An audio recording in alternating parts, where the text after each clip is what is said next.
அனைவருக்கும் வணக்கம். நான் அருப்புக்கோட்டை அண்ணாமலையார் ஜோதிடர் நிலையத்திலிருந்து உங்கள் ஆஸ்தான ஜோதிடர் ரத்னா ஜெய்சங்கர் பேசுகிறேன். சப்ஸ்கிரைப் பண்ணாதவங்க கீழே உள்ள சப்ஸ்கிரைப் பட்டன் அமைக்கோங்க, லைக்ஸ் போடுங்க, கமெண்ட்ஸ் கொடுங்க. ஓகே, இன்றைக்கி என்ன பார்க்கணும் அப்படின்னா, வாழ்க்கையின் தத்துவம். ஒருத்தர் அதிகமான நம்பிக்கை வைத்து பொருள், பணம் இவற்றை இழப்பதை விட இறக்கப்பட்டு, அடுத்தவங்க மேலே இறக்கப்பட்டு உதவி செய்ய போய் இழந்தது தாங்க அதிகமாக இருக்குது. இன்றைய இந்த கலிகாலத்தில் யாருக்குமே உதவி செய்யக்கூடாதுன்ற ஒரு மனநிலையை ஏற்படுத்திடுறாங்க அந்த மாதிரி ஆட்கள். ஏன்னா நம்ம பாவம், ஐயோ பாவம்னு பரிதாபப்பட்டு ஒருத்தருக்கு உதவி செய்வோம். ஆனால் அவங்களுக்கு எந்த ஒரு விசுவாசமுமே இப்போ இருக்க மாட்டேங்குது இந்த உலகத்தில். ஸோ அப்போ அதை புரிஞ்சு நடந்துக்கிடணும். அதே போல் ஒரு கோயிலுக்கு போகிறீங்க அப்படின்னா, சாமியை கும்பிட்றீங்க, இறைவனை கும்பிட்டு இறைவனுக்கு நீங்கள் படையல் படைக்கிறீங்க. அது அந்த இடத்துல நீங்கள் பக்தனாக இருந்து இறைவனுக்கு நீங்கள் செய்கிறீங்க.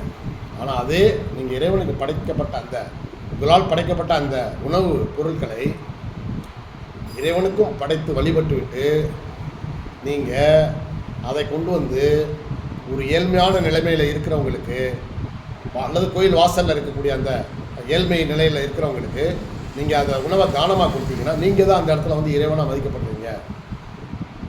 சரிங்களா? போக இந்த உலகத்தில் நம்பிக்கை துரோகம் செய்பவர்களுடைய எண்ணிக்கை நாளுக்கு நாள் அதிகரித்து வருகிறது.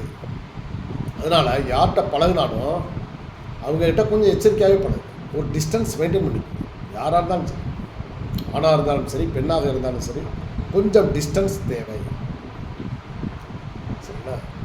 அப்புறம் நமது பழைய காலத்து நினைவுகள், சில கசப்பான சம்பவங்களை அதுக்கு அதை மறந்து போகிறதுக்கு மருந்தே கண்டுபிடிக்கலாம். சரிங்களா? காலம்தான் அதை மறக்கடிக்கும். நம்ம மறக்கணும்னு நினச்சாலும் முடியாது. ஸோ அதனால் சில கசப்பான சம்பவங்களை நீங்கள் நினைக்காமல் இருக்கிறதா நல்லது. சரிங்களா? ஏன்னா அதை திரும்ப திரும்ப நம்ம நினச்சி மேலும் மேலே வேதனைப்படுறதை விட பழைய கசப்பான சம்பவங்களை மறந்து விடுங்கள். அப்போ தான் உங்கள் வாழ்க்கையில் நீங்கள் ஜெயிக்க முடியும். சரிங்களா? அப்புறம் ஒரு சில விஷயங்களில் நீங்கள் முயற்சி பண்ணுவீங்க, நடக்குமா நடக்காதா அப்படின்னு ஒரு டவுட்டாகவே இருக்கும். சரி, ஒரு முயற்சி எடுக்கிறீங்க, அதில் நீங்கள் தோல்வி அடைஞ்சிடுறீங்க. இரண்டாவது முறையும் தோல்வி, மூன்றாவது முறையும் முயற்சி பண்ணுறீங்க. மூன்றாவது முறை தோல்வி ஏற்பட்டால், சிச்சி இந்த பழம் புளிக்கும்னு அதை விடக்கூடிய அந்த நரியினுடைய குணம் நமக்கு இருக்கக்கூடாது. சரிங்களா?